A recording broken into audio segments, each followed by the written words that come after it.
gonna be fun.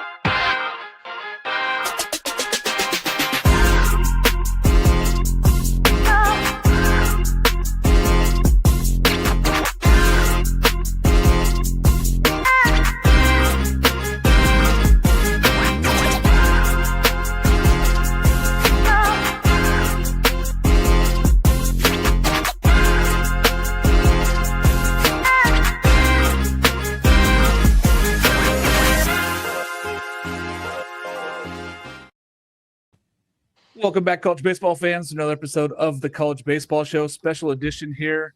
I'm your host, Mark Garland. I got Will Moss with me. How are we doing, Will? Fantastic, as always. Another beautiful day, and we have special guests coming on. Coach Skylar Mead from Troy Trojans, the regional champions from the Gainesville Regional, and super regional host Troy Trojans. How are we doing, Coach? We're doing. We got a lot of preparation going on here in the big city of Troy. We got the bright lights out, got the NCAA here right now, and we're figuring out all the logistics, but we're keeping the main thing. So after I get to enjoy some time with you fellas, it's back to watching a video on Little Rock, you know? Absolutely. And how are the vibes for the team going? I mean, we saw how excited you guys were, but you guys pretend like it was business as usual after that, like, short celebration. Then you guys are right on ready to go for this next super regional. Yeah, not to be cliche, but the fellows enjoyed it like they should. And it's funny, everyone asked yesterday with the media, they say, hey, well, was the bus ride back? Was it chaos? I'm like, no. Everybody just kind of rested up and knows that we got a lot of work ahead. I was like, they had a welcome back celebration, and a lot of people came. That was awesome. But, hey, we had a great practice today. Look, first thing we did today after we did our, offensive competition and did some individual D, like we're doing relays and, I'm making sure the outfielder's getting the ball good. Our second baseman's flowing in, quick hands. Our catcher's making a good hard tag. Like, you got to get back to work. And that's what excited me. We did a lift. We make sure we're strong because weak doesn't win. And we had a good practice and we had a little team meal, and they're, doing their thing tonight. And we'll rinse and repeat and do it tomorrow and be ready to go when the time comes.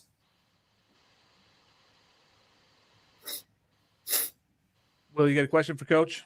Yeah. I would love for you to just talk about the roster makeup. I mean, you have this core group of seniors like Blake Cavell, Stephen Mayer, Drew Nelson, and then you have this just electric group of sophomores, underclassmen that have really performed in the postseason. I would just love for you to talk about, that team dynamic that you have right now, this mix of veteran leadership and young talent that's really come together, especially in the back half of the season. Yeah, it really is interesting. I mean, certainly, I think as the season went on, like some guys got back in the fold that may have been injured. Some guys got themselves into a better headspace.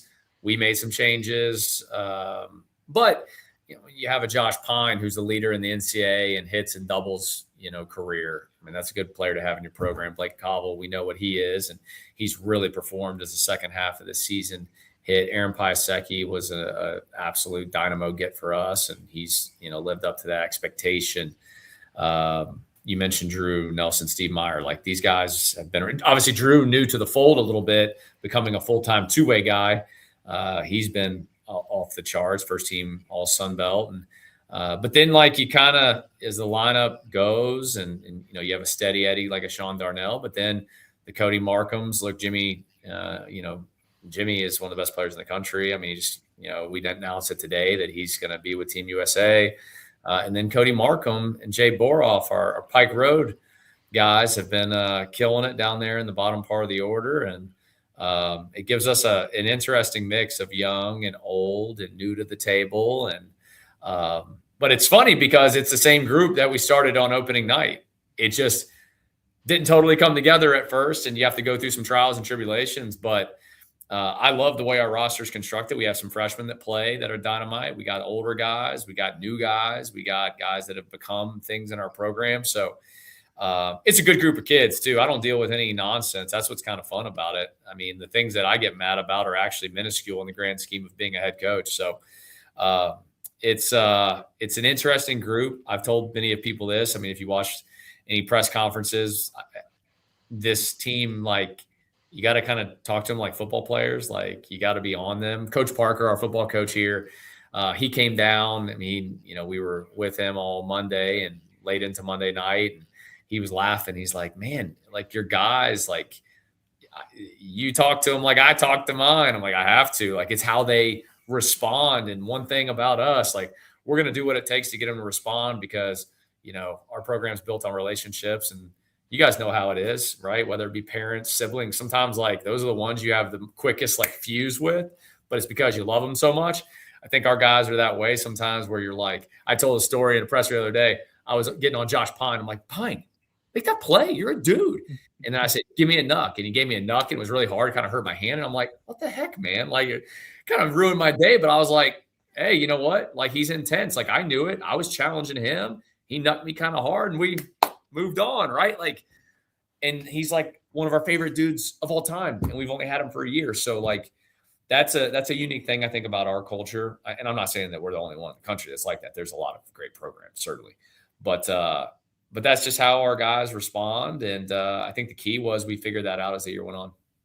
Yeah. I mean, we talked a lot about this, Coach, in the fall. Like, we were like, hey, this group of guys, you really like where you're at. What you got. You're like, hey, we just got to get them to be at their best version of themselves. How did you do that for the last 4 weeks? It really felt like there was this change where all of a sudden this team was the version you thought they were in the fall, and they became that going into this Gainesville regional.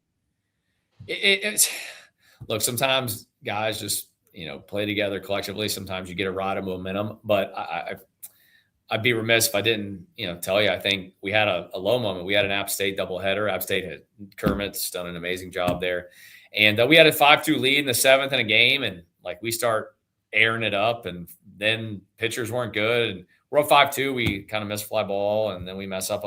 I mean, it was ugly. And then the pitchers weren't good. And we end up giving up like an 11 spot, and we lose a game that we dominated the first, 6+ innings. And then the next part of the doubleheader, it's 1-0, and we kind of fumble it up again. And then we give up a homer, and we lose like 4-1 or 5-1. And after that doubleheader, I really said, look, here's the deal, man. I think we're worried about the wrong things. I think we're distorted. I think we have a false sense of reality. And one of the things we talked about at that time is, look, here's the deal. I don't want to hear about RPI. I don't want to hear about WarrenNolan.com. You're forbidden from going on there. You are going to worry about us getting to the Sun Belt tournament. We're going to then worry about being a top 6 seed, and then we're going to worry about winning the Sun Belt tournament. Now, I'm not sitting here telling you all those guys did those very same things and repurposed their mind, but I will tell you the next day we played a great game. We won 10-3. We beat Bam on the Tuesday. We had a hiccup on a Friday night, kind of weird rain delay thing, try to not play a doubleheader because maybe what happened the week before and we get our butt kicked, but then we beat South 2 games in a row. And next thing you know, it's like, hey, we're playing good. Here we go. And what was interesting was during that time, we had a 4-game stretch where we played great games. 1 against Bama, 2 against South, and then the first game of Louisiana Monroe. And I had mentioned at that time 4 games. That's 4. You played 4 good games in a row. That's what it takes to win a Sun Belt tournament. That's what it takes, or possibly one less, to make a run in another tournament. And I didn't even talk about what that tournament is, but they know what I'm talking about. And man, they take things to heart. That's why I give these guys credit, right? Like, they really do. And I don't want it to come off like just because I said things like it means it worked, but you got to give belief, right? And I always believe. Now, people may not like that or think I'm out of my mind, the things that I say or perpetuate, but I don't really care. My job is to coach my team and have my guys believe that there's something that they maybe aren't yet, but we know they can be. And that's what I'm so proud of is they've elevated themselves and they have an edge to them. And they're really representing Troy in the best way possible. And for that, like, I'm not one that always uses the word proud, but you are. Like, you're proud of your guys for showing people. And I'm proud of what's going on right now outside here. I know this doesn't have anything to do with the question, but I'm proud of what Troy's doing right now. Look, we got our AD and a lot of people that are important in our athletics department out on the field right now, going over all these logistics. We got a million different things going. My AD's phones died like 9 times today. I mean, we got bleachers coming from Florida. We sold, I don't even know how many tickets today. We've been begging the fire marshal to expand this thing. Doubles Alley is going to look like Woodstock 99. It's going to be chaos.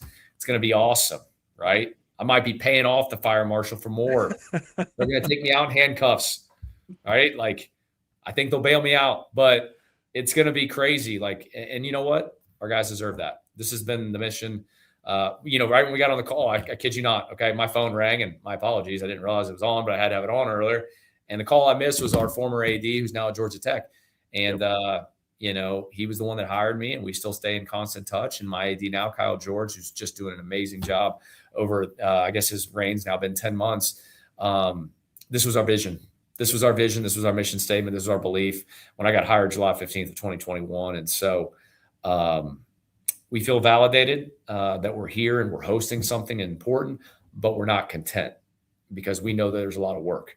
So the same computer I'm talking to you on, the same spot I'm sitting in my office, I will also be staring at an endless amount of video to prepare just like the rest of my staff so that we're in the best position possible, as our guys will do the same thing as they're sitting in their rooms, hydrating, drinking all the Pedialyte we got of them, thinking positive thoughts, because that's what's going to put us in the position to continue to play good baseball as we try to ride that wave. And I'm excited to do that here very soon. Yeah, you talked about a couple of things, and specifically that midweek against Alabama. What kind of confidence does that instill in you as a coach, but the entire team when you've challenged yourselves? You played 3 teams remaining in the field in Georgia, Mississippi State, Alabama. You've challenged yourselves through the regular season playing those teams, and you've got a chance to play teams of similar caliber heading forward. So, like, what kind of does that do for you as a unit right now? Well, I think as an honorary member of the SEC this year with our schedule, I'm happy. No. Look, this is the truest thing that I could say about our team. There is nothing we haven't seen, nothing we have not experienced. There's nothing we haven't done. Good, bad, in the middle, to the left, to the right. I mean, we've done it all, boys. And there's a lot of beauty in that because you develop a callus a little bit of hardness to handle things, both good and bad, positively, negatively, and in your mind. And so, yeah, they're not going to be afraid of things. Now, will we execute at all times? No. I joke sometimes that our team, you can watch us and be like, man, they are so well coached. Those guys are doing it. And then sometimes we've done some things and they go, what are these guys doing? I mean, I get it. I know the nature of it. Like, I know how the world works. But what I think has happened, I think less of those things that are like controllables. Mistakes happen, bad pitches happen. Like, all that stuff happens, man. Players play, but players also, they do what I think they do what their mind tells them is right. I think their minds have been so right that we've been able to stay in better positions in games and do things more right, more often as the year's gone on. And I think that's from the calluses and some of even the mistakes and lessons we learned. I think that those really put us in a place where, as I talked to you guys long ago, like, let's be honest, I said we have to be our best in May. Yeah. We were. And I can say we're in the past tense because we're in a new month. If you're great in May, you earn the opportunity for June. That is how it works, right? I started saying a phrase. I don't know if it's going to catch on, fellas, so I tried it. We'll see. But May is the month of margins, and they're tiny. May is the month of margins. That's what we kept telling our guys.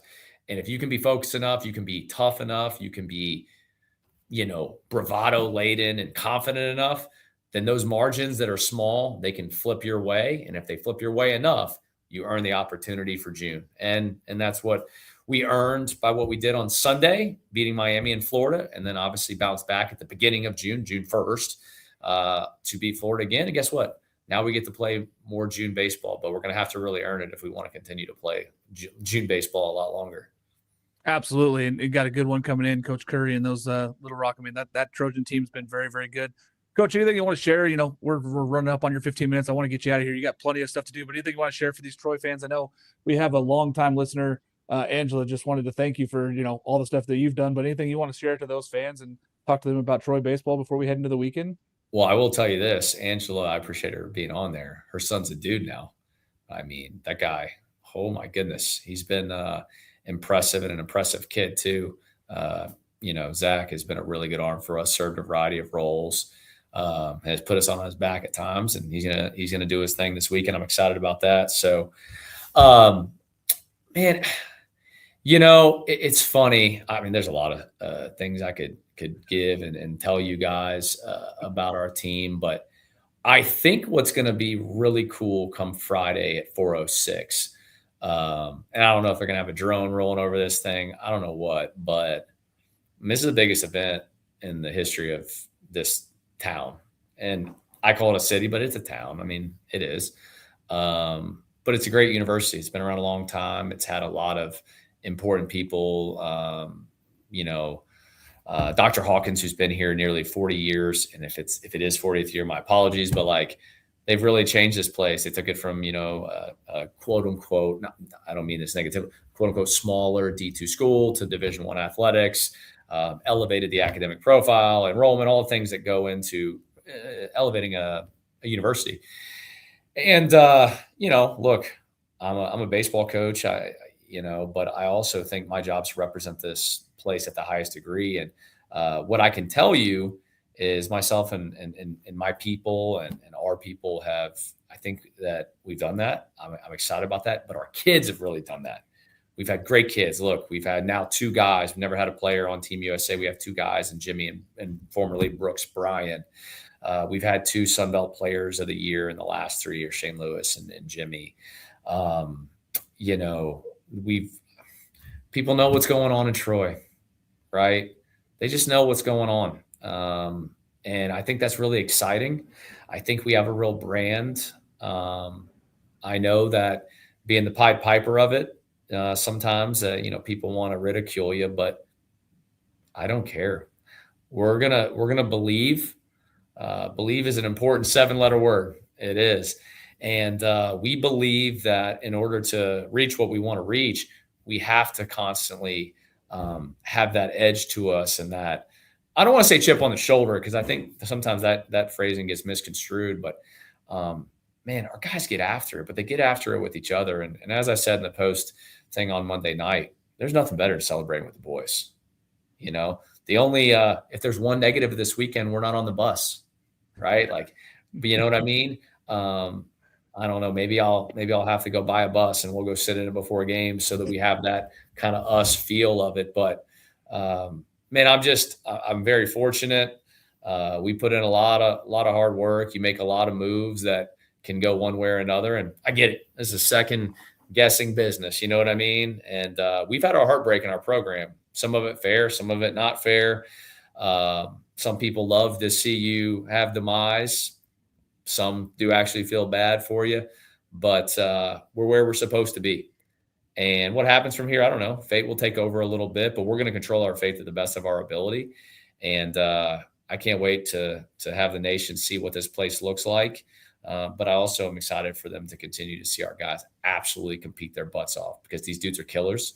And hopefully they will do exactly what they're capable of doing come 4:06 on Friday afternoon. Can't wait, Coach. So much thanks for coming on the show again. We love the program. We love that seeing good people have success like this, and you're one of those guys we love having on the show. And thanks so much, and go get them. Can't wait to watch you this weekend, Coach. It is going to be a Trojan war, my friends. So y'all, no, you guys are great. Appreciate what you guys do. And anytime I am asked, I will say yes. So appreciate y'all. Appreciate it. We'll see you soon, Coach. Thanks, guys. That was Skylar Mead from Troy Baseball. Man, what an exciting program. What an exciting place to be this weekend. If you are down there in the area, you should be going and checking out some super regional baseball between Troy and Little Rock. It is going to be exciting and just a phenomenal atmosphere. 2 programs with the first chance ever to go to Omaha. So we're going to see some new teams in Omaha. I'm going to talk more about that when we get through this, but you're going to see brand new teams in Omaha, and I'm very, very excited for this. I cannot wait to see what goes on there. We're going to see somebody also get their first win in Omaha, because those 4 teams are all going to be able to match up against each other in that first round. So Little Rock and Troy match up here in the Supers. Boys, we're welcoming our other 2 guests here who are sitting on the sideline just listening to Coach talk here for a little bit. Jason Ratcliffe of 6'4" Analytics. How we doing, Jason? Good. I was just listening in and enjoying some good ball knowledge. So, ready to talk some super regional fun, and let's get to getting. Yeah, now we have 2 special guests, as Spencer says, with Jared Perkins on as well. How we doing, buddy? Good. I feel like I'm fired up and projecting Troy to win the College World Series now after that one. Every time I talk to Coach, I feel like I could run through a wall. So I got to be careful. I don't want to Kool-Aid man my own house. But, the guy gets you fired up. He's ready for baseball. And I just love seeing that, man. It's just exciting. Let's talk a little bit about Troy and Little Rock here. Jared, I'm going to go to you first because, Will and I just talked to him. But this is a big matchup here. This is the marquee matchup for these two schools ever in the history of their programs, maybe in the history of their athletic departments. What do you see here going in Friday night at Troy?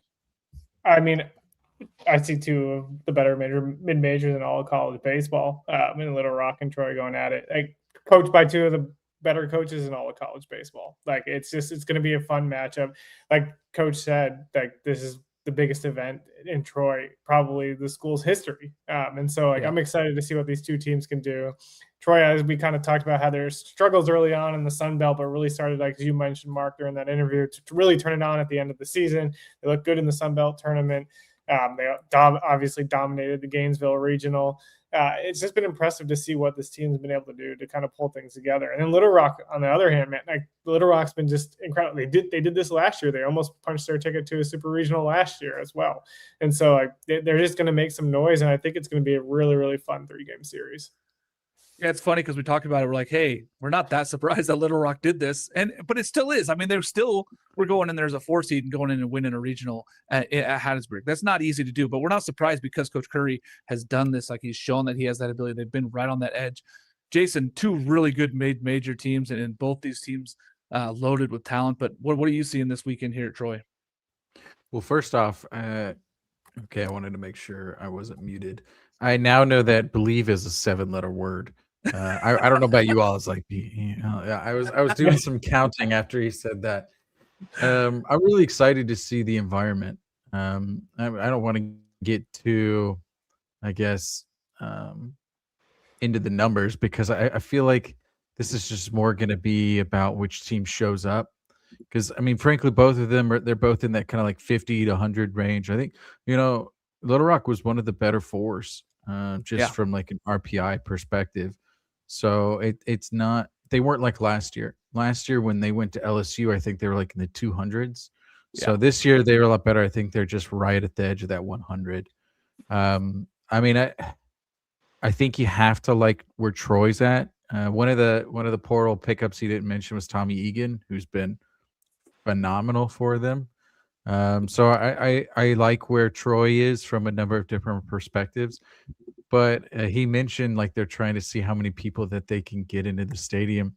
The Troy, I guess, SID or whoever runs their Twitter account put out an image showing basically where they're going to be allowing effectively overflow seating. People to stand. And it was, I mean, it was like the left field section, but the area that they outlined was an area that was like approximately the size of the stadium itself. So I don't know what that's going to look like. Like, is it just going to be a big park and like you have people like with tents, 100 feet away from the stadium who are just kind of like setting them up and like grilling some burgers and then heading over to the left field fence to watch some of the game? I don't know. It was a unique image, and I was trying to think, I was like, how is this going to work?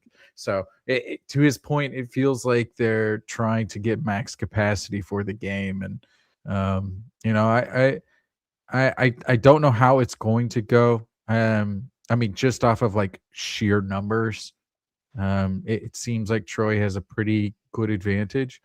But I mean, as we've seen with this last weekend, when like half of the hosts didn't make it out of their own regional, when you only have to win 2 out of 3, once you win that first game, it's just a coin flip. Yep. Going into it, just can't wait. Will, anything you want to add onto this one with Troy and Little Rock? I mean, I'm excited. I'm fired up for this one. Yeah, this is a super, super fun matchup. I just think you have to look at Troy over the last 6 weeks of the season or 5 weeks. Been one of the better teams. Like you're really riding a hot hand with Troy coming into this thing. And it's funny that he mentioned it. Like, this is the same lineup that he rolled out at the very beginning of the season, and it's continually been the same lineup. And just to see that flip, guys like Blake Cavell, guys like Stephen Mayer, who really struggled at the beginning of the season, and it was kind of like a wolf moment, a month in. You're like, man, like these guys have just not, been what they usually are and what they have been the last couple of years. And then those guys just really turn it on. And then obviously you get the Sun Belt Player of the Year and Jimmy Janicki. Like, this team is red hot. The pitching, like Jason mentioned, has been phenomenal the last 5 weeks of the season. And I think that's kind of what you have to look at. Like that seemed to be one of the big struggle points early on, is that they were just giving up a lot of runs, and now they're really not. They've really taken it to teams of late. So I think you really got to like Troy in this thing, but it's two unbelievably good programs that are way on the up and up. Little Rock is especially like on the up and up. Talk about a program that's really increased their stock over the last couple of years with Coach Curry, and we've mentioned him before in terms of the extension and how good that was. So this is just going to be, I feel like this is one of those regionals that a lot of people may not tune into because it's like, it's a 3 and 4, but like this is one of the ones that I think people should be locked in on. Yeah. I mean, listen, we've talked about this in the offseason with Coach Mead. We're like, hey, we're talking to you because we think you're one of the premier programs. We think that you're going the right direction. You're doing the right things. Same thing with Coach Curry at Little Rock. Like, these are two programs going the right way, doing it the right way. And I love that for college baseball moving forward here. Just very, very excited for that one. One note before I do think if Little Rock could make like a shocker, it's game one, because Brennan Westmoreland is for real. Yeah. That's a guy, if you haven't seen him pitch, again, he's almost like a 7-1 K to walk guy. He's only walked 19 guys in like 90 innings pitched. So they've also had a really good bullpen with The bullpen's one of the been guys. excellent. One of the guys, yeah, he's an old Arkansas guy. He's an Arkansas transfer, Tag Andrews. He's been really, really good for them. Yeah, and also is Bunting and Breesley. Both of those guys have been really good. So if Little Rock can make a splash, I think it's going to be from the pitching perspective, which sometimes, again, in a 3-game series, like if you can win that 2-1 game at the beginning, then you never know what can happen. Absolutely. Got to get into it. The other side of the bracket is 2 new teams also. So we're going to see 2 new teams in Omaha, and they're going to play each other opening round. West Virginia hosting Cal Poly baseball. Coach Larry Lee's been around the program a long time. I know I've talked about it a lot. Cal Poly was, 1 win away last year from getting to the Eugene regional, getting through that. And then Arizona just got hot at the right time. But that was a great Cal Poly team last year. This year they do the same thing. They go down there, but they win this one. Then now they're into it. When we look at that, I mean, Jared, this has got to be an exciting time. I mean, West Virginia fans, you're 2 wins away. I know we don't like to count things down, Jason. But again, this is a really, if you're West Virginia, I don't think you could have drawn it up any better looking across the board, thinking you were going to have to go out to West and go play UCLA. I was gonna say I still I don't think it's hit me that we're not going to a Los Angeles regional and we're not watching UCLA play in a super regional. Like, I don't think it's hit me yet. I feel like I'm like, oh yeah, we're gonna watch UCLA Rock Chalowski do their thing tomorrow. No, we're not. It's gonna be Cal Poly, West Virginia. I mean, this is like, I'm excited again. I think if I'm a West Virginia fan, like Cal Poly look really, really good in that regional. They've got the bats to play. Like, you look at Ryan Tim, and I feel like that's a guy that no one's talking about how good a hitter he is. 1134 OPS, 18 doubles, 18 home runs, 56 RBIs. They got Alejandro Garza, who's got 21 doubles on the season, hitting 325. Like, they've got a pretty deep lineup for coming out of the Big West. The pitching staff's been throwing well for them as well, and they've been able to rely on a couple guys that have really kind of turned the corner for them. Griffin Nace has been awesome on the mound for them as well, and Carson Turnquist have been really, really dominant. So like I think this Cal Poly team could give West Virginia some fits, but again, we talked about it before. Like, I really think this West Virginia team, that they're the top of the Big 12 for a reason for most of the year. Gavin Kelly's been absolutely incredible for this team. Paul Schoenfield's been incredible for this team. Pitching staff, I mean, you have Max Seal, you got a Friday night ace that you have there. Again, we talked about it on the last podcast, or Jason had mentioned it, that you got about 6 arms, and if you can get to that depth of the West Virginia pitching staff, you might have a shot if you're Cal Poly. But my question is, can Cal Poly actually get to that depth of the pitching staff? Yeah, I mean, I look at it more, and I mean, I think that if you're West Virginia, you're going to be very careful with Ryan Taman. And you just have to be careful. I mean, he has 18 of their 60 home runs on the season. So just be careful of that guy. Not saying the other guys can't hit. Nick Castellano, fantastic hitter. Not saying that, but I'm just saying power-wise, Taman's the guy who scares you. So you kind of there's no pump in the lineup outside of Taman. Yeah, I mean, 18 of the 60 home runs. Will, really good matchup between 2 very good coaches. I mean, we talk how much Sabins is on the uprise, and we know how good Larry Lee's been out there out west. Like, 2 really good coaches and a big matchup here. Yeah, I'm so fired up for a Morgantown Super Regional. I mean, you saw how awesome that environment was after they won the regional, and the fact that we're going to get potentially three more, at least 2 more games of that. is super, super exciting. And I think you just have to look at the way that West Virginia can attack you on offense. Like, they do a ton of different things, right? They've got 104 stolen bases this year. And while there isn't a lot of home run thump outside of Gavin Kelly in this lineup, it's a lot of gap to gap, a lot of really good on base guys, a lot of gap to gap hitters, a lot of guys that can drive in runs. And Paul Schoenfeld, like, potentially the best defensive outfielder in the country. That kid is unbelievable in center field. So I think you just look at all of the things that they do really, really well, and then you pair it with the duo of Maxiell and Chance and Cole, and you give yourself such a good shot. And I'm really curious to see if they go Yell or Cole on Friday against Nace, knowing that, like Jason said, this feels like one of those series too earlier.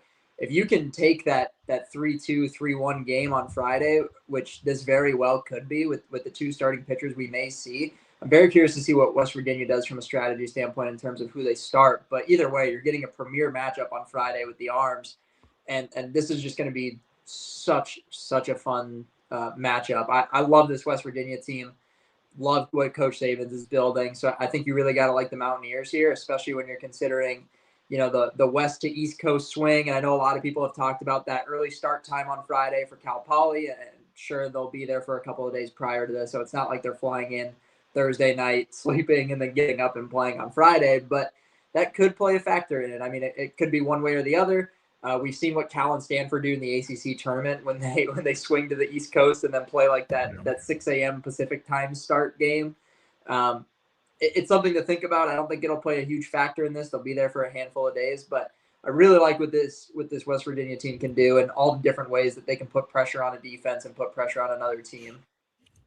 Yeah, I mean, the funny thing is you look across and you look at Cal Poly, they got their 9 hitters, all starting 9 players have double-digit doubles. Like, this is a team that kind of bangs a little bit like a West Virginia, where they hit doubles, they hit gaps, they do the right things. They're hitting 300, 304 as a team.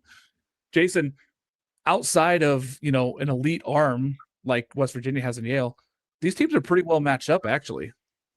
Yeah, I think one of the X factors in this one, I think, is going to be Dawson Montesa. So, yeah, for those who really haven't followed West Virginia's season too closely, Dawson was their Friday night guy, even when Chase Meyer was still on the team. They had him penciled in as their top pitcher, and he struggled kind of, we'll say, the middle third of the season and even the late third. I mean, he was pumping 96 versus Kentucky, which, I mean, he's usually been like 92 to 94, but he was hitting 96, and he's got a really good slider kind of slurve. And he threw 120 pitches versus Wake Forest in that what was that, the 1-1 game or 1-1? I can't remember which specific game it was, but he went crazy in that one.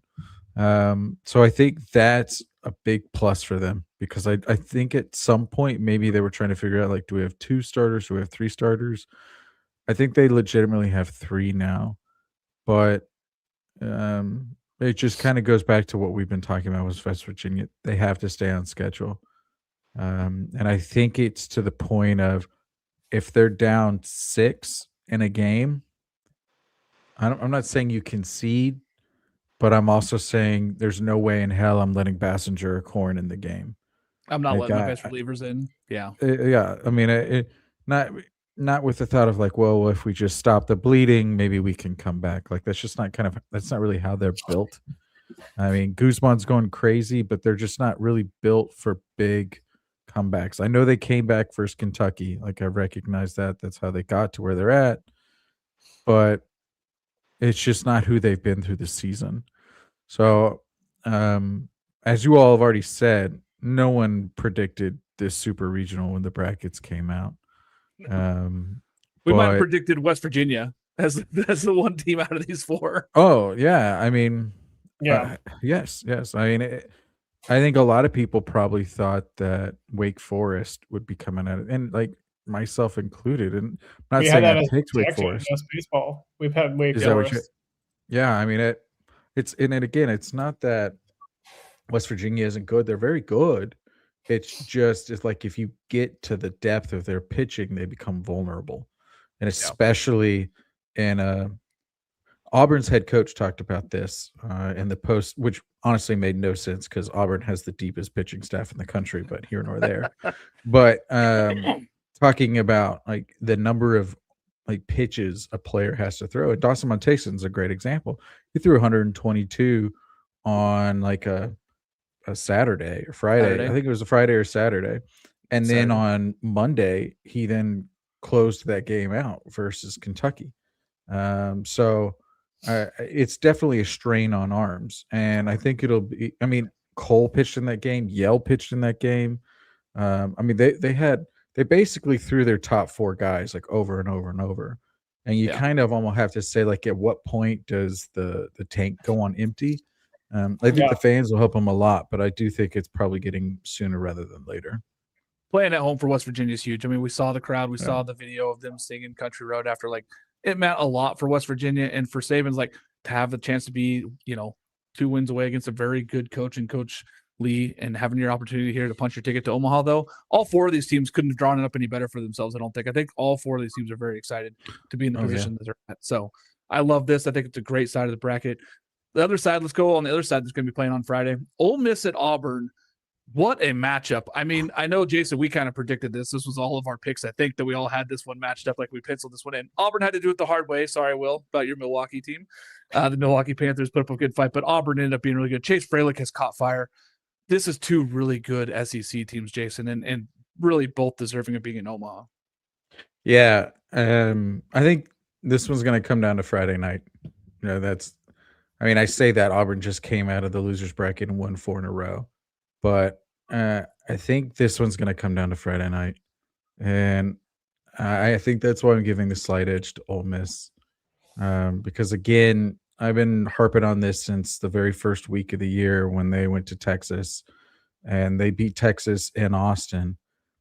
Ole Miss is incredibly difficult to beat when Elliott is on the mound. Now, he hasn't been incredible recently, but I think they're like, 10-2, 11-2, or something like that on Fridays.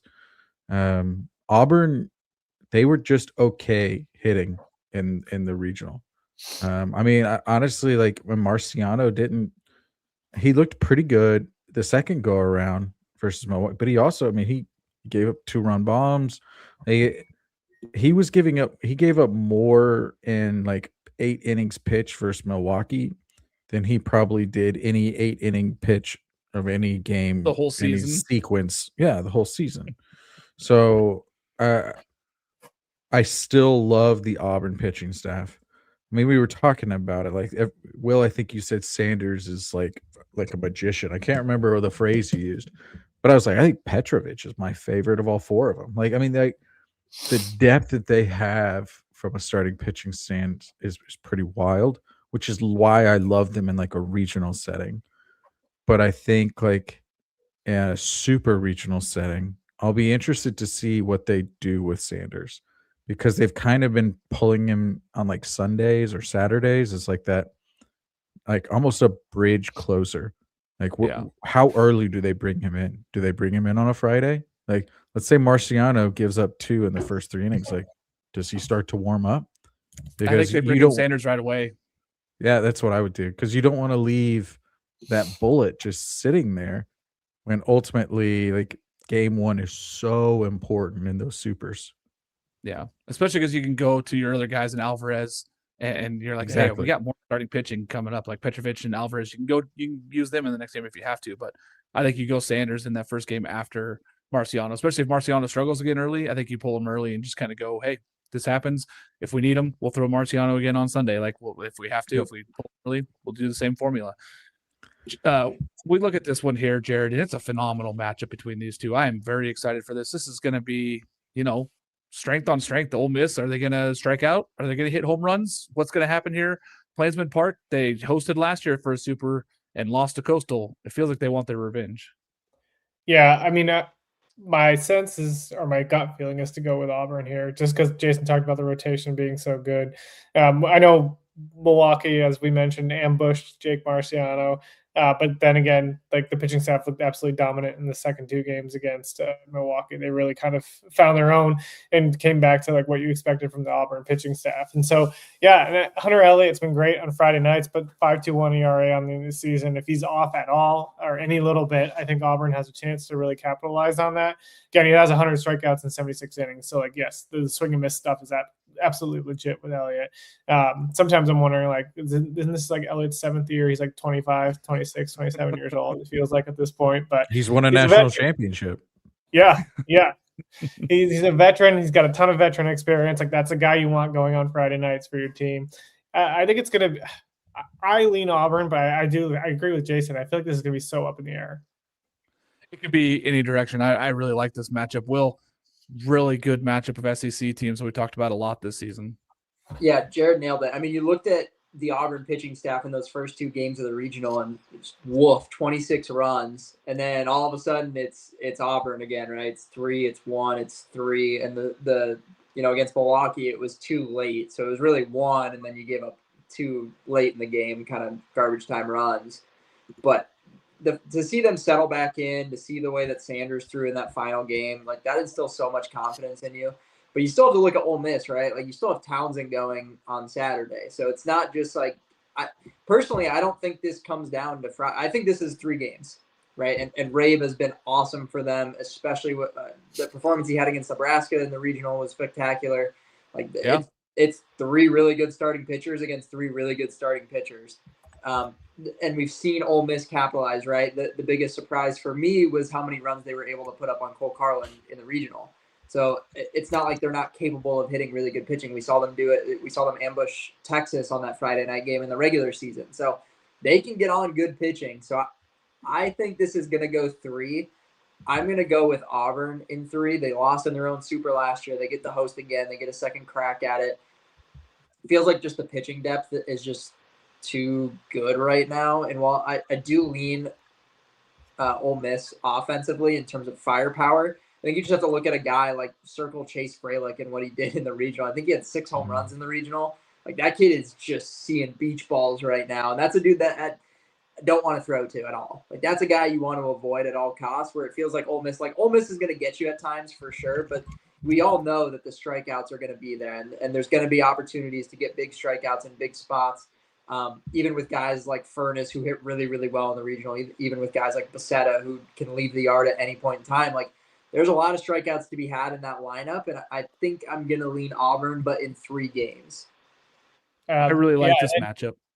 I was going to say, Will, to your point on the 26 runs, someone said in the comments that Jason was a big dummy because he said that Auburn had the best pitching staff in all of baseball, college baseball. Yes, they still have the they still do. Comments, the last episode's comments, Jason. In the previous episode, though, I was like, us about that. They did? Yeah. Did I miss that? No, not this one. The thing for me when I look at this matchup, I go, they're really close in starting pitching. I really like the way that Rabe's been thrown lately. I think that he's been on fire, and I think that kind of gives Ole Miss that equalizer.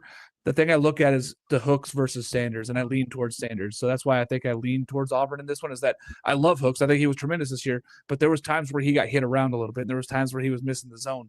And I don't feel that same way about Sanders. I feel like Sanders has just been much more consistent.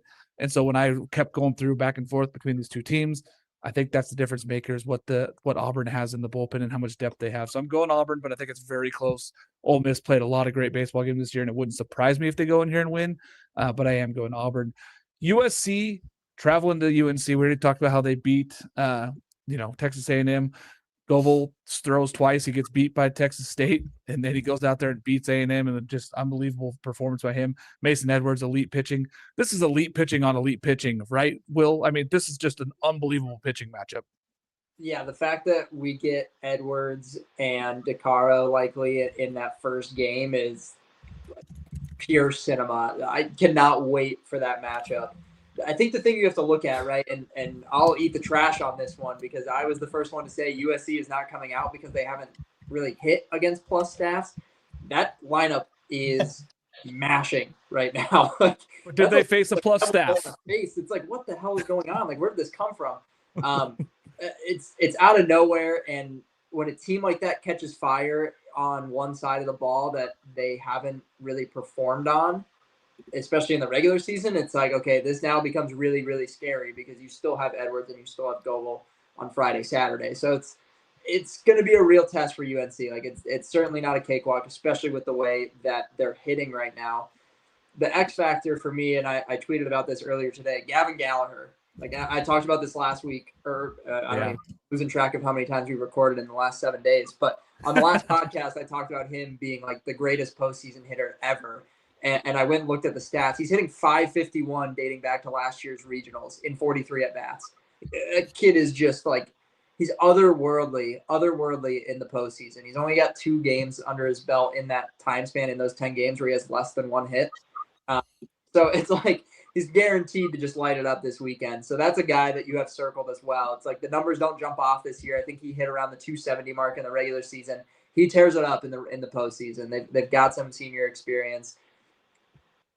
I just think with USC, I don't know how long that hot hitting stretch is going to hold up. And I think UNC's pitching depth is really, really good.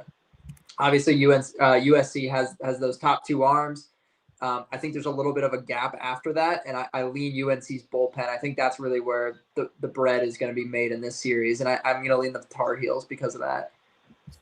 Yeah, I mean, I agree with that statement. Jason, we looked at these 2 teams, and USC did surprise us, and like Will said, they didn't really light up good pitching. Well, they're about to see great pitching, and we saw what they didn't do against Oregon against great pitching. Are we worried that USC's offense isn't going to show up, or are we worried that UNC, who's had offensive struggles of their own, is not going to show up? I mean, they've had struggles also with super regionals at home in Chapel Hill. Yeah. I have no idea on this one. I think that's probably my best way to put it. I think when Texas A&M put up 3 touchdowns or whatever they did in their first game, I was thinking to myself, okay, I think A&M is like on a mission. And then when USC had to come out of the losers bracket, I was like, okay, this is even going to be like an easier task for them. And what did USC get? Like, was it 18 plus runs? I can't remember what in the 2 games that they beat Texas A&M in a row. I know they rocked them both games. So you love the fact that they're finally hitting. We talked about this with USC pretty much at the end of the non-con. We were like, well, if they're going to lose, because at that point they were like 20-2 or something crazy. It's like if they're going to lose, it's going to be like a 3-2 game because they're just not hitting. Their pitching is great, but they're just not hitting. I mean, they're starting to hit, which is kind of scary. And Goebel looked really good. I think at one point, it was like the dual aces of like who is going to be like providing the most value. Is it going to be Goebel? Is it going to be Edwards? And they were just kind of going back and forth. And then Edwards like kind of really picked up the steam, and Goebel just kind of, they didn't taper. I mean, he still got like a 7-1 K to walk, something silly like that. But it felt more like the Edwards show there for a little bit. Goebel looked really good in College Station against a really good, that was a very high-powered hitting regional with Lamar and Texas A&M. Like, you had to pitch well. So I like UNC. I think when I was looking at this bracket, I thought to myself, if UNC could somehow get out of this region of death with how everything is turning up, where the 1 has lost, the 4 is going against an absurdly difficult Ole Miss team. Yeah, I think things are setting up quite nicely for UNC, and I think they see that, and I think they see they're at home. So I think, gun to my head, I'd say UNC, but I really, 2 weeks ago, I would have said clearly UNC. I think that's the best way for me to put it, is I think that USC is playing quite well right now, but UNC, North Carolina, I think is just a little bit better. Yeah, and also, I mean, it's that gap has shrunk a lot. And then, I think about how well USC played. And then I just look at UNC last weekend, and they swept, and they really looked like the best team on the field at all times in that regional.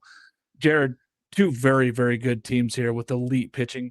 To me, the difference is the bullpen. UNC's bullpen is insane. Like what they can bring out in those freshman arms and what they can bring out. I mean, it's ridiculous. And Glauber, and then being able to go to McDuffie, sophomore, it's ridiculous. But what are your thoughts here on UNC versus USC? Yeah, like you get the home field advantage, but I'm going the Trojans. Give me the Trojans. I'm gonna go against the grain here. I just have two Trojans in the Omaha. Yep, calling it. I really, really love this rotation for USC, and if Trojans can keep hitting like they did, like everybody was mashing in that regional for them. I just love what they did in that regional, and Stankiewicz is a guy that you can just see the teams rallied behind. It's one of the better coaches in all of college baseball. I just really love what USC brings to the table. But again, North Carolina is a very good baseball team. Like I think it's going to be up in the air on who wins this one.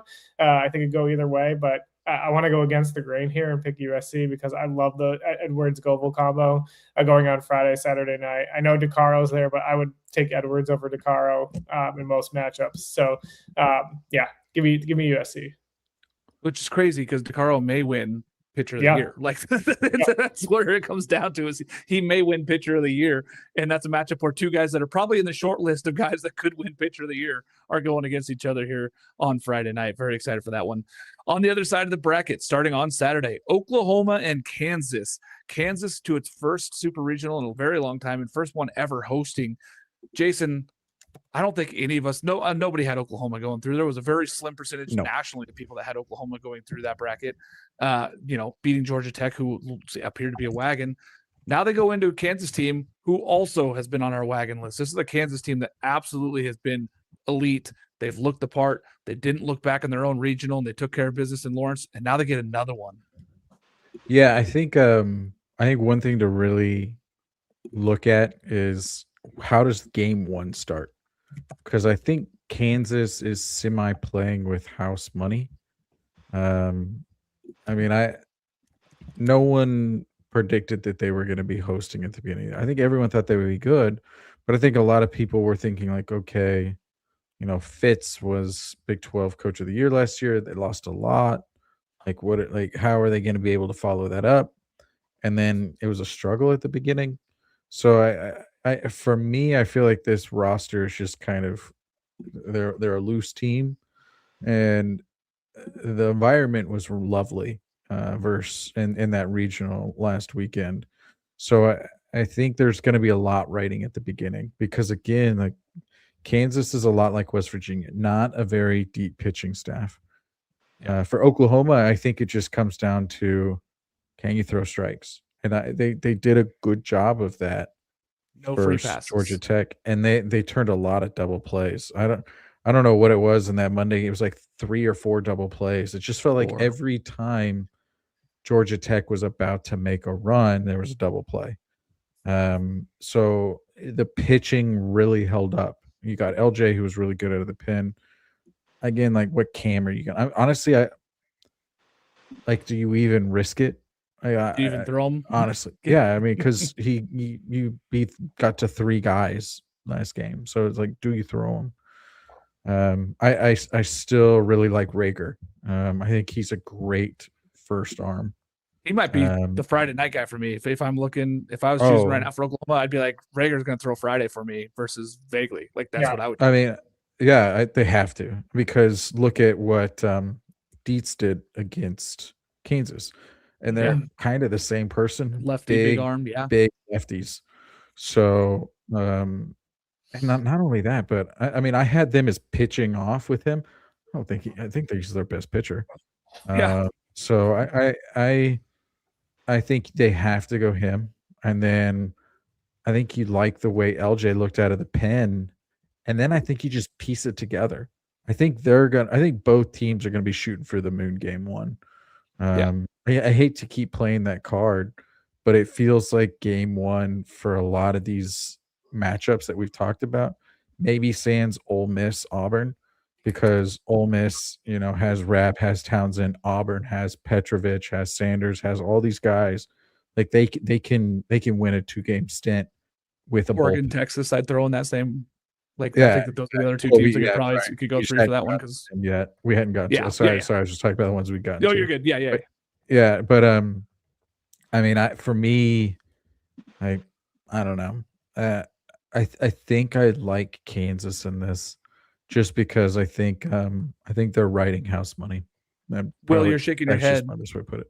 Is that agreeing with? I mean, I'm all on Kansas. I've been on Kansas for a long time this season. I said that they're one of the most elite teams. What they built is ridiculous. So you guys know where my thoughts are and where I was an anti-Oklahoma person. Will, you were kind of on that anti-Oklahoma with me for a long time. Yeah, I was most of the season. I think when you take and I'm a Big 12 guy. I really am at heart. I'm a Big 12 guy, so I would definitely stick with the Jayhawks here. I think you look at what Tyson LeBlanc has done, especially on the offensive side, and the way that they showed in the regional that they'll win in different ways. You played a tight game against Northeastern, opened it up late. You played a really tight game with Arkansas in that second one, and then you beat Arkansas in a shootout too. So I think they've shown that they can win in different ways, and that offense will adapt to what they see on the mound. I think it's Kansas here.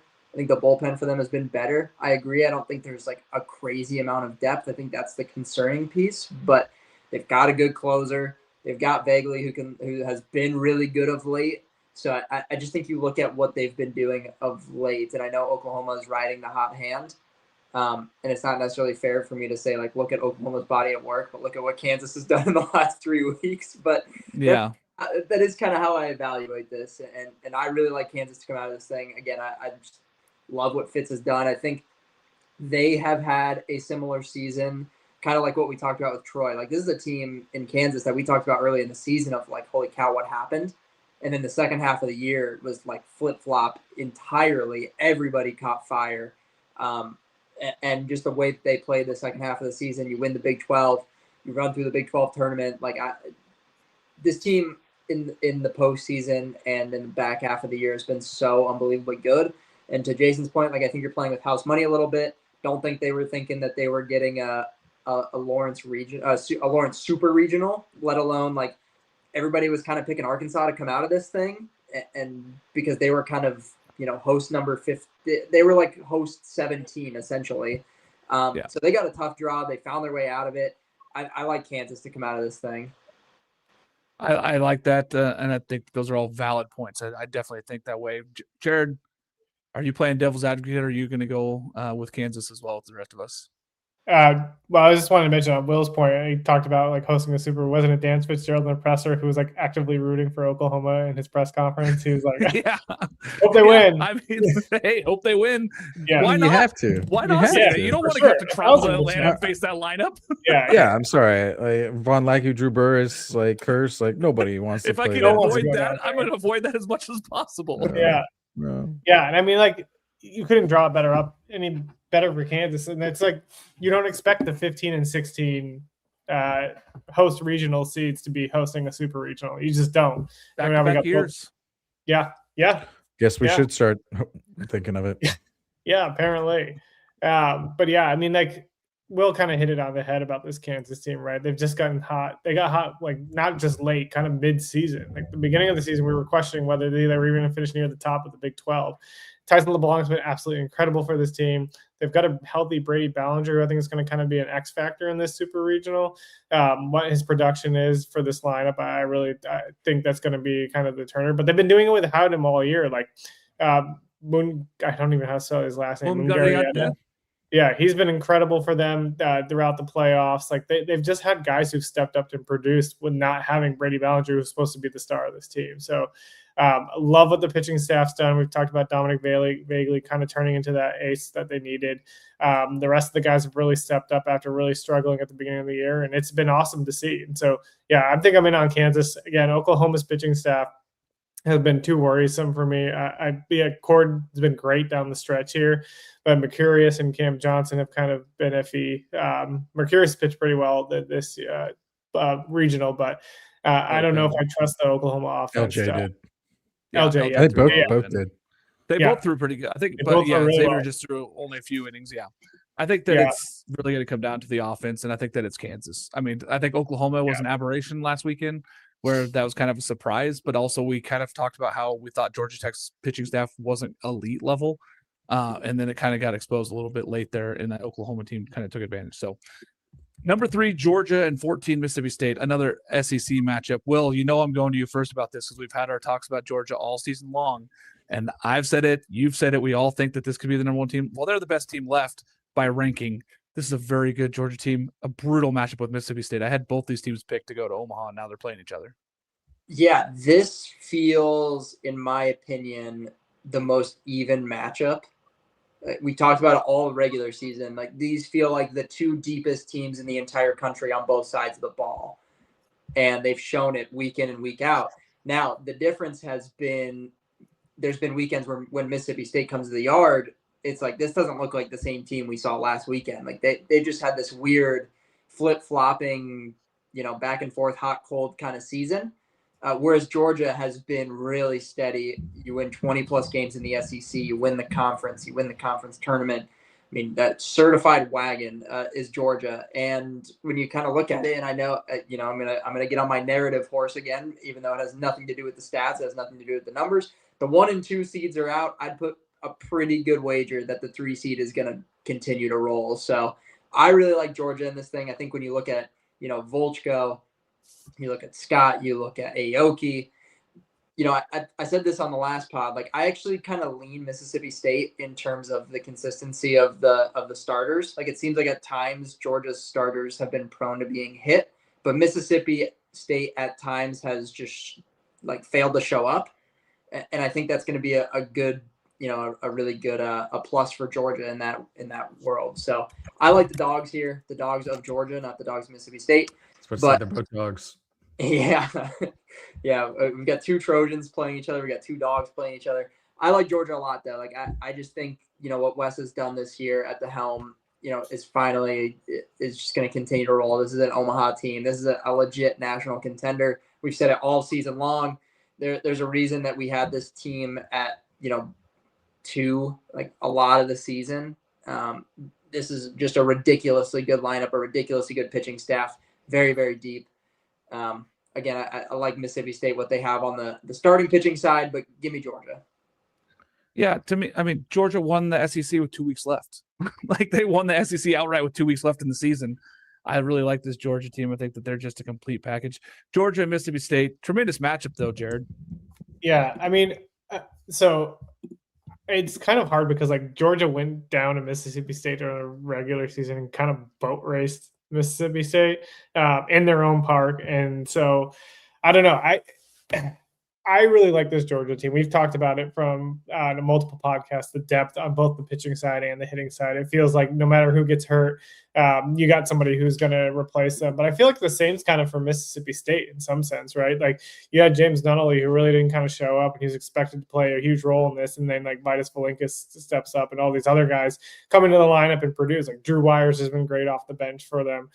They've just had guys who have stepped up. And, like, Brian O'Connor in that interview you had it early on in the season when they were playing UCLA, Will talked about how, like, he's not afraid to change things around in this lineup because he knows he has dudes on the bench. And so, like, that's where I think Mississippi State can match Georgia in some sense in the depth. Again, I do lean, like, in terms of dominance on the mound, the pitching staff with, like, Ryan McPherson and Thomas Valinkas. I think you have a good 1-2 punch there. I think the X factor for them is going to be Duke Stone. Like, he was absolutely incredible against Lipscomb, but, like, is that what you're going to get from him against a really tough Georgia lineup? Right? Like, that's not the same team, and you're going to have to do that in the Athens Regional. Like, I feel like this one could go 3 because I love both teams here, but I think Georgia will come out on top. This is a tough one. I know, Jason, the best recruiting class versus another very good recruiting class, 2 classes that came into these places with freshmen and the transfer portal. Both these teams loaded up. This is a tough matchup here with 2 sets of just dudes. I'm going to make a hot take here because I'm all about hot takes. Love it. If Mississippi State would have been the 16 seed, like I think a lot of individuals thought they potentially could be, I think this would have been the national championship series. I really do. It could have, yeah. I think both of these teams are elite. I think Mississippi State had a down couple of weekends where they got swept by, I think, Florida and then Georgia. And they got swept twice in a row. I can't remember. Tennessee, thank you. Tennessee, they got swept twice in a row. But like you look at it from a hitting and pitching perspective, there aren't many teams that are as deep as both of these. We talked about at the beginning of the year, like could Georgia's, second string, so to speak, be in the top 25? That's kind of what it felt like. I think the X factor in this is going to be McPherson. He looked really good in the regionals. He was really good at the beginning of the year. Georgia didn't see McPherson first go around. He wasn't pitching. Yeah. So you have McPherson, you have Valinkis, you have now kind of that basically how LSU's won their 2 titles. They had 2 freaks starting pitchers.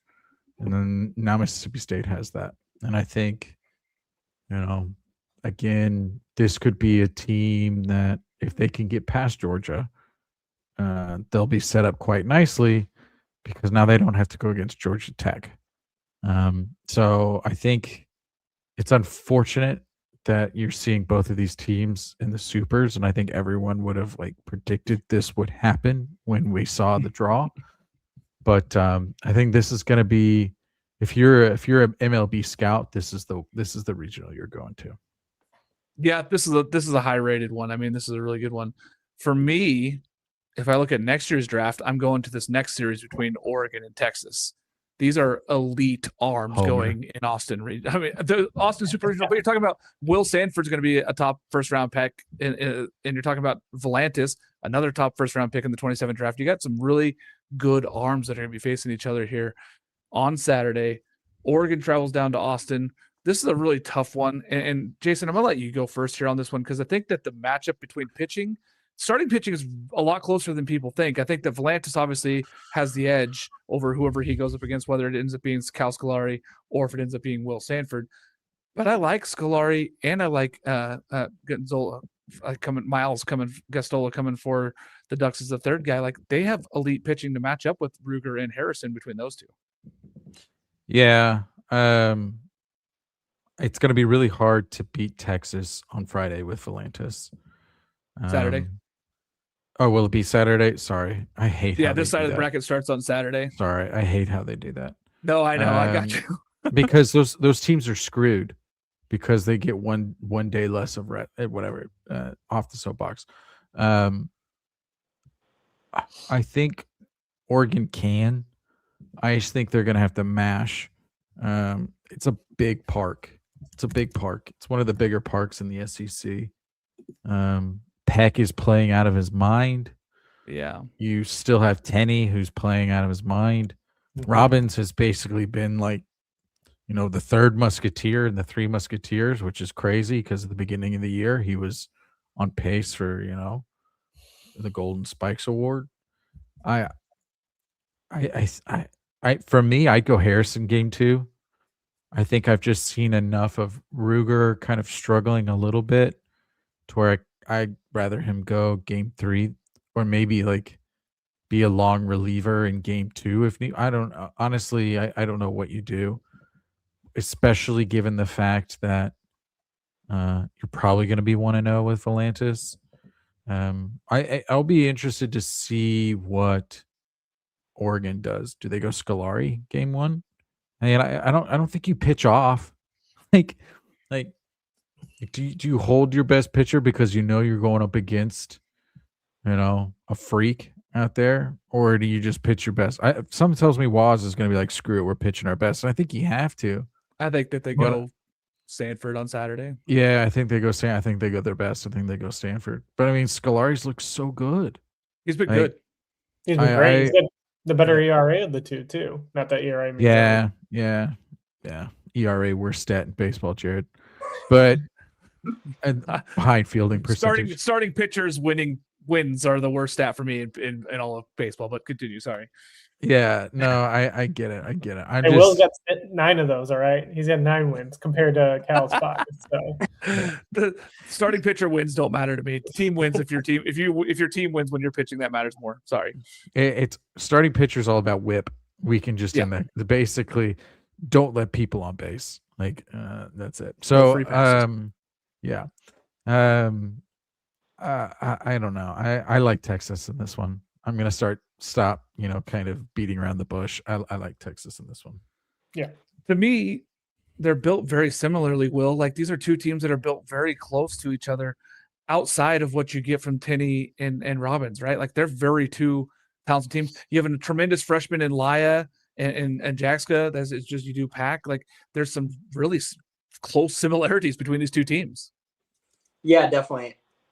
To me, when I look at this matchup, what I look at is what they went through in the regional, and the pitching for Oregon has been unbelievable. They didn't really face that many good offenses in that region, right? We talked about Oregon State. Like, Oregon State can pitch the hell out of it, but we weren't really all impressed with that lineup all season. We talked about it, right? We saw how Oregon State got by, smaller teams throughout the season just because they couldn't really hit. I think the way that Texas is swinging it against really good pitching of late, I got to go the Horns here. And I think this is interesting because if this gets to game 3, and let's just say Texas goes with Ruger in game 3, like, Ruger is very gettable. I think if you're Texas, like, you got to try and win this thing in 2 and not let it get to 3, because then you likely have burned Harrison, you've burned Volantis. I know they've got freaks in that bullpen. Like, it's not like the bullpen isn't deep. But that's where I would start to worry if I were Texas. Is like, Ruger has got at points. Can Oregon's offense hang around with him? I don't know, but I think that's like where they have their best shot. So if I'm Texas, that's kind of what I would be trying to avoid at all costs. I get that. I mean, I get that the offenses that Oregon faced weren't good. They gave up 3 total runs in the weekend. Oh, yeah, they gave up 3 total runs. Stanford, and 2 of those were to Yale. I will say that was the lightest hitting regional, and it's the easiest hitting regional, yeah, by a long ways. Not by even close. Probably the best pitching though between all 4 teams. When Yeah. you looked at all the elite pitching, but I'm not disagreeing. I'm sticking up for Will a little bit here. That's fair. I got to play both sides here because I got to throw it out there. Yeah, 3 runs allowed on the weekend is really, really good. When you look at this overall, though, Jared, I guess 3 runs. 3 runs usually wins you some ball games. Jared, this is a good matchup though between 2 elite coaches, 2 elite programs. Oregon on the rise, Texas trying to get back to the promised land here. What do you see here this weekend? Yeah, I was texting Will about this because I was writing the super preview and I was struggling picking between these 2 teams. Then I started digging deeper, and I know you have the Oregon hat behind your head for a reason, Mark. Right, I got behind Texas there too, in the center. But give me Texas by 1,000,000. I just think this is not going to be even close. The more I digged into it, it's like Anthony Pack Jr., Aiden Robbins, Carson Tenney, Casey Borba.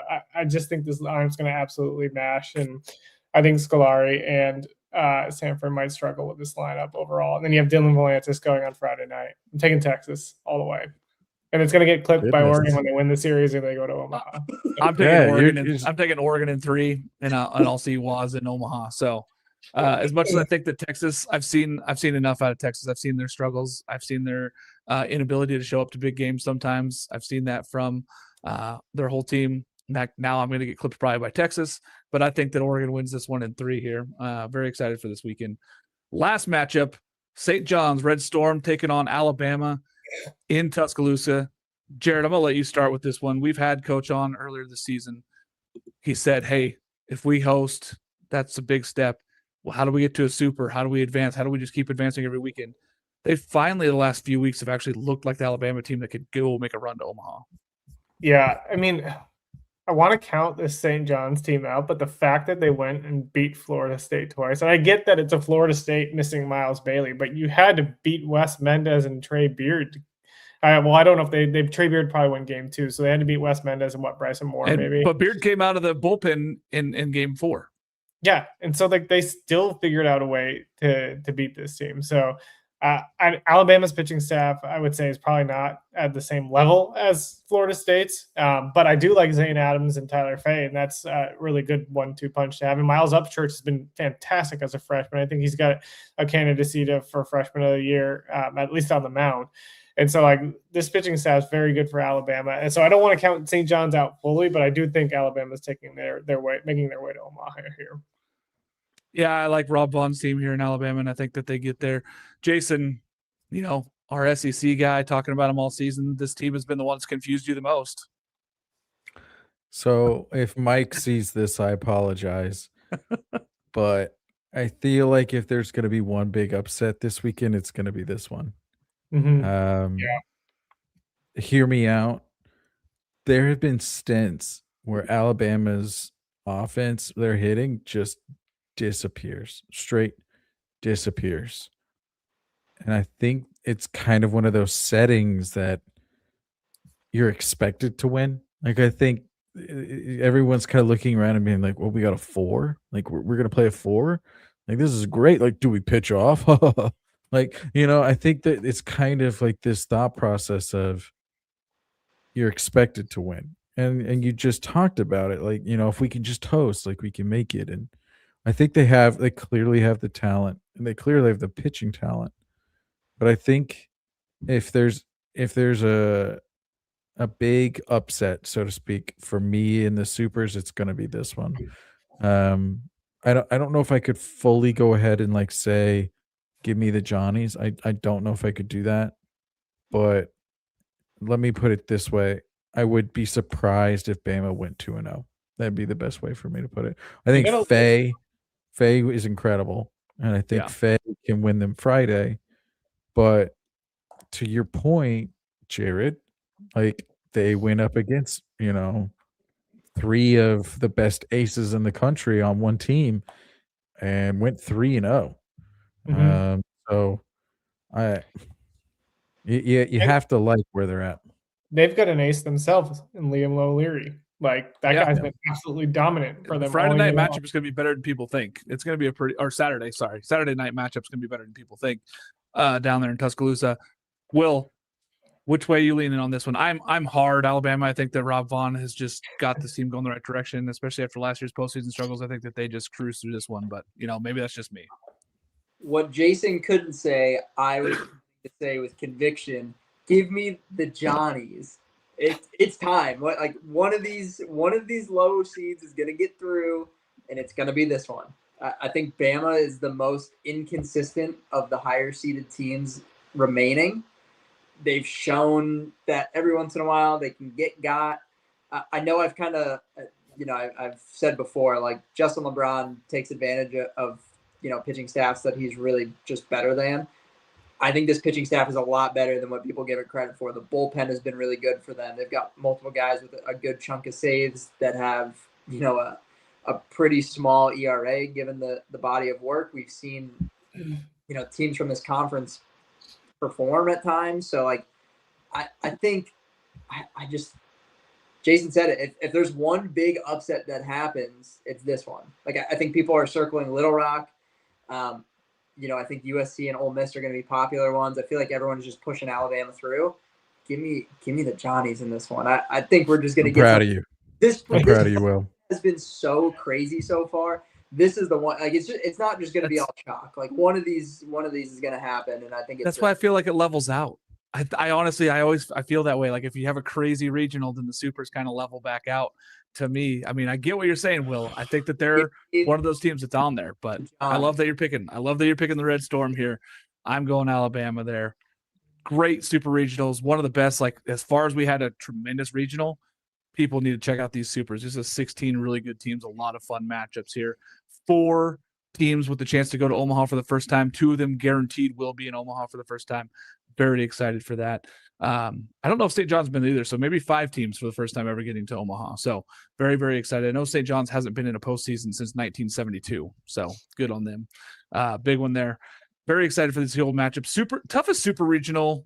Jason, I'll let you go first here. Toughest super regional. What do you mean by toughest to pick? Or toughest? Toughest one where the matchup is probably the best matchup between the two best teams. Mississippi State, Georgia. Easy. Yeah. I mean, I is everybody going that one? I think. Do I even need to? I'm going to go USC UNC. Okay, because of pitching. Yeah, because of the pitching, and I think if you're thinking about toughest regional, if you're a hitter, you just hate that you're in that regional because you're probably in like nothing. All to your point, I do think Oregon, Texas is a sneaky second. So that one maybe. Maybe it's because those are also the 4 teams that are facing each other that are remaining ranked. So like the 4 teams that did chalk up through. So maybe that's a little bit of it there. I love it. Love all of this here. What team do you think, if you were confidence-wise, Jason, who do you have the most confidence in this weekend? Oh Lord. I know, tough question. Nothing against Cal Poly. Honestly, West Virginia. I think West Virginia is built for a 3-game series. I don't think they're built for the round robin, 2 loss elimination style that's in the regionals, and it's at the beginning of Omaha. I think they're built for a best of 3. I think Morgantown's going to be rocking. I think their starting pitching is going to carry them. I think the one I feel best about is West Virginia. Sorry, Oni. I like that. Yeah, it's a good team, but any of these 16 teams are good, but somebody's got to be the team that you're most confident in. Will, who are you most confident in? I was looking at the exact same matchup. Me and Jason are really on the same page. Usually I like to. You guys are just dialed in together. You guys are usually the opposite sides of the spectrum, but today you guys are dialed in. I really like to wet blanket Jason, but today we're just same wavelength. I love Mountaineers in this thing. Like Jason said, the starting pitching matches up perfectly, even if this thing goes to 3 games.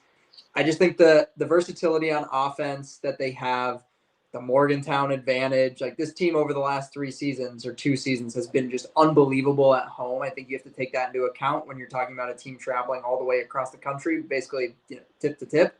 So I really think I've got the most confidence in the Mountaineers in this one. I got that. That makes sense to me.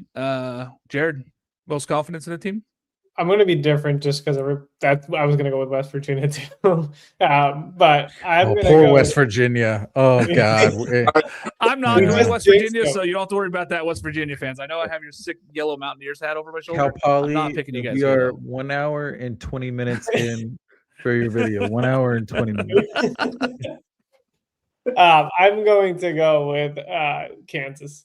That's where I was going to go. I was going to dive hard in on saying Kansas is who I'd be. Yeah, I love that, Jared. Sorry, I didn't mean to interrupt. That's exactly where y'all are undervaluing Oklahoma. Continue. Well, I've been undervaluing them all season long. I've been doing it for 12 weeks, so why stop now? I undervalued them on the Just Baseball show where we said Georgia they just went 2-0 versus Georgia Tech. I know. I know, but still. Jared, sorry. Go ahead, Kansas. No, I was just I'm probably going to hate myself for taking this again because I said the same thing on the Just Baseball show when I was like, oh, Georgia Tech. We didn't even talk about the Atlanta regional because we were like, is everybody eschewing on Georgia Tech? And we said yes, and then everybody just moved on. And so it's your fault. Yeah, basically. But I feel like it's the same here where I'm like, I just have so much confidence in this Kansas team, and I just don't love this Oklahoma team, and then Oklahoma's probably going to shut me up. Again, the issue with Oklahoma is it's really dependent on the pitching staff and even the bats just showing up. And it's I don't want to – I feel like Kansas, they've been so red hot right now. I'm really riding that Jayhawks train. Let me throw a name out there that I feel like the year of the catcher has gone undeserved. LaChance for Oklahoma. Yeah. He has been nuts. LaChance, Willits. The last Willits is phenomenal shortstop, but LaChance, he's the guy that when they've been winning, they're winning 5-4, 6-3, because he usually has a 2 to 3 run home run somewhere in the middle innings. He did the exact same. I mean, he hit the massive home run versus Georgia Tech in the first. Yeah. I went over the left field scoreboard. Arkansas, when they played him, I want to say it was the second to last week of the SEC, was like, why are you all pitching to this guy? It felt like the only guy on their roster that could take them. I mean, he was going nuts. He's an elite bat. If I'm Kansas, I'm not throwing anything in the air. Everything's touching dirt. And if he swings at it, fantastic. If he takes off all of his elbow gear and shin gear and walks to first, I'm wishing him well, because I know he's not going to move. I know he's not stealing a base. So I'm throwing everything in the dirt. Love it. I'm hard on Kansas, though. I believe I'm way in on this Kansas team. I think that they're hosting. I think them being at the Hoagland, I think that place is going to be insanity. I think that this is just going to be their way to get to Omaha and be really, really exciting. So I'm very, very excited for that squad there. Final thoughts here, Will. I'm going to start with you on final thoughts as we head into Super Regional Weekend. I've got nothing. I usually have Yeah. some part of the show, but I really don't. Like the regionals was probably the most crazy round of 64 that like I can think of in recent memory. I don't think that this super regional is going to disappoint. I'll put it that way. I think this is going to be a really, really crazy weekend. Yep, I like that. Looks like I think our intern Caden had something for us here. Looks like she agrees with everybody at St. John's. Just something doesn't feel right about Alabama. Well, we're going to find out. We're going to find out. Caden, our tremendous intern, doing phenomenal work over the weekend for us. Jared, final thoughts? I can't believe it's super regionals, man. Like I feel like we just started the college baseball season. It's crazy that we're almost approaching Omaha. Man, I'm just excited. Like Will kind of hit it on the head. This has been the most exciting regional I think in a while, and I'm ready to see what the Supers are gonna like. Are we gonna see St. John's punch their ticket to Omaha? Are we gonna see Little Rock punch their ticket to Omaha? Like, even no matter who wins with between Troy and Little Rock, like that's two small programs like fighting it out for a chance to go to the final 8. Like that's awesome. You don't get that opportunity much for a lot of those mid majors. So I'm just really excited for some fun baseball this weekend, and Friday can't come fast enough.